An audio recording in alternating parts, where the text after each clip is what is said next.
अस्सलाम वालेकुम guys, welcome back to my YouTube channel. और आप देख रहे हैं व्लॉगिंग ट्रायंगल। उम्मीद करती हूँ आप सब खैरियत से होंगे और अल्हम्दुलिल्लाह मैं भी बिल्कुल ठीक हूँ। तो इतने दिनों बाद आज मैं व्लॉग पोस्ट कर रही हूँ। आज मैंने छोटा सा ऐसे व्लॉग बनाया। तो अगर अभी तक आपने मेरा चैनल सब्सक्राइब नहीं किया तो फटाफट से मेरा चैनल सब्सक्राइब कर दे।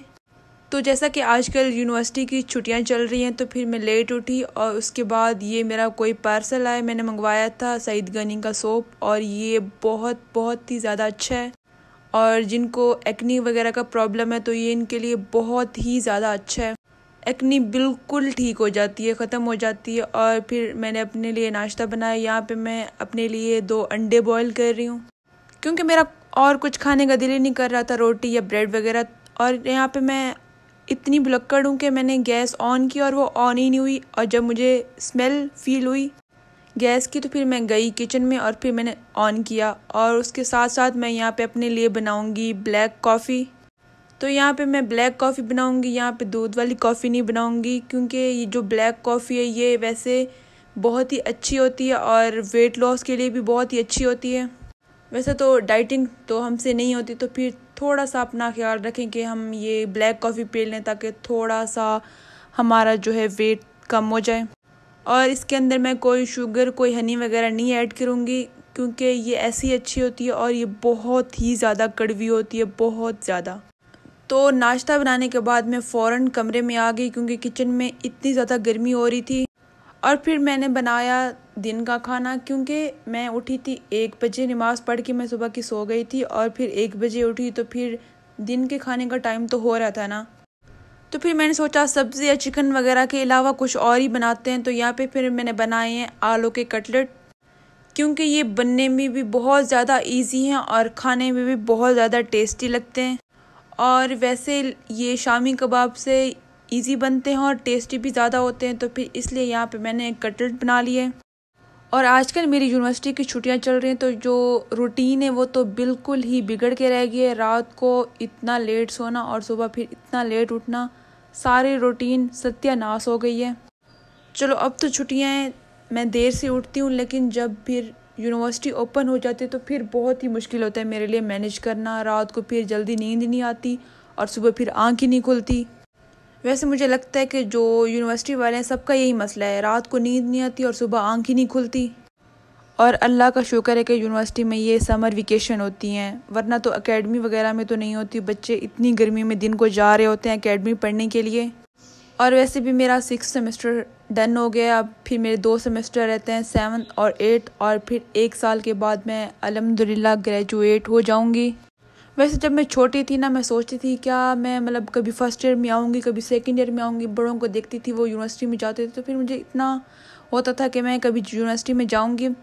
तो फिर जब मैं यूनिवर्सिटी में आई पहले पहले बहुत ही घबराहट होती थी किसी से बात करने में और यूनिवर्सिटी में इधर उधर घूमने से, लेकिन फिर साथ साथ टाइम के साथ साथ सब सेट हो जाता है। पहले मुझे यूनिवर्सिटी के नाम से ही खौफ आता था कि प्रेजेंटेशन वगैरह, असाइनमेंट्स और मिड फाइनल सबसे, लेकिन अब अल्हम्दुलिल्लाह सब ठीक है। बस इंसान को खुद ही पॉजिटिव रहना चाहिए। अगर वो नेगेटिव सोचेगा तो वो नेगेटिव ही होगा। अगर वो जहन में कोई बात सोचता है कि वो ये ऐसे हो जाएगा ऐसे हो जाएगा तो वो हो के रहेगा। मतलब अगर आप पॉजिटिव सोचेंगे कि हमारे साथ ऐसे अच्छा होगा, जो भी हो तो वो वैसे ही अच्छा होता है। तो सबसे बड़ी बात जो है, हमें अपने माइंड को पॉजिटिव रखना चाहिए। और फिर जब हमारा माइंड ही पॉजिटिव होगा तो हमारे इर्द गिर्द की सारी चीज़ें पॉजिटिव होंगी। वैसे मेरे फाइनल्स तो हो गए हैं लेकिन अभी तक हमारा जो रिज़ल्ट है वो नहीं आया। इतनी टेंशन होती है डेली के, पता नहीं कैसा रिज़ल्ट आएगा। तो यहाँ पे मैंने कटलेट भी बना लिए थे और यहाँ पे मेरा भाई ये लेके आया है कोई सेवरस फूड। यहाँ पे ओपन हुआ है हमारे घर के साथ ही, मतलब घर के साथ तो नहीं, हमारे शहर में। वैसे तो ये जो ओरिजिनल इसका है वो तो इस्लामाबाद पिंडी वगैरह में है ना, वो तो बहुत ही उसका जो टेस्ट है कमाल आला टेस्ट है। लेकिन ये भी मतलब एवरेज था, अच्छा था। इसके जो राइस थे, इसका जो चिकन और इसके जो कबाब थे सब अच्छा था, लेकिन जो टेस्ट इस्लामाबाद या पिंडी में था वो तो बहुत ही अलग ही लेवल का था।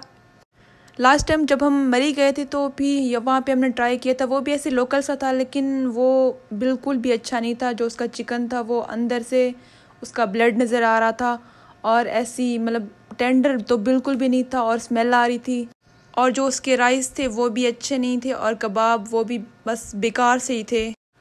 वहाँ तो हमारे सारे पैसे ज़ाया हो गए थे। तो फिर ये जो हमने ट्राई किया यहाँ पे, ये अच्छा था, इसका टेस्ट बहुत अच्छा था। और जैसा कि मैंने आपको बताया है कि मुझे समर वेकेशंस हो गई हैं, तो फिर सारा काम भी मुझे ही करना पड़ता है। तो फिर मैंने शाम को बनाई शाम की चाय, और जैसा कि आपको पता है कि शाम की चाय तो कंपलसरी होती है ना भाई।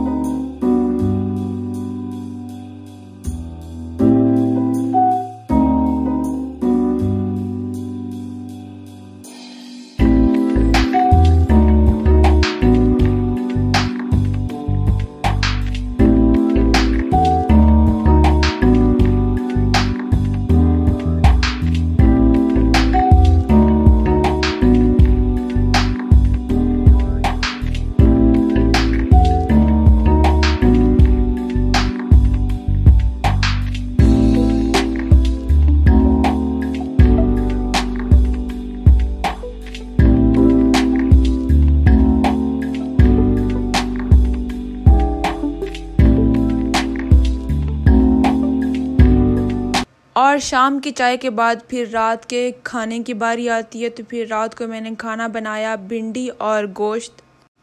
तो सबसे पहले मैंने यहाँ पे चिकन को भी फ्राई कर लिया था ताकि वो अच्छी तरह से टेंडर हो जाए और उसकी स्मेल भी ख़त्म हो जाए, और भिंडी को भी फ्राई कर लिया था। और फिर जब ये दोनों फ्राई हो गए, मसाला बना के इनको ऐड कर दिया था।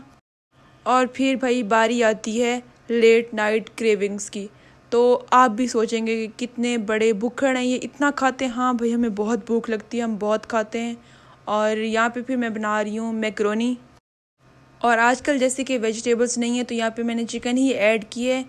अगर इस स्टेज पे आपको मेरी वीडियो पसंद आ रही है तो मेरी वीडियो को लाइक कर दें और शेयर भी कर दें, और कमेंट करके ज़रूर बताएं कि आपको ये मेरा छोटा सा व्लॉग कैसा लगा। तो मेरी वीडियो को लाइक कर दें और शेयर कर दें, और मेरे चैनल को भी सब्सक्राइब कर दें। तो यहीं पे मैं अपनी वीडियो को एंड करूँगी। अल्लाह हाफिज़।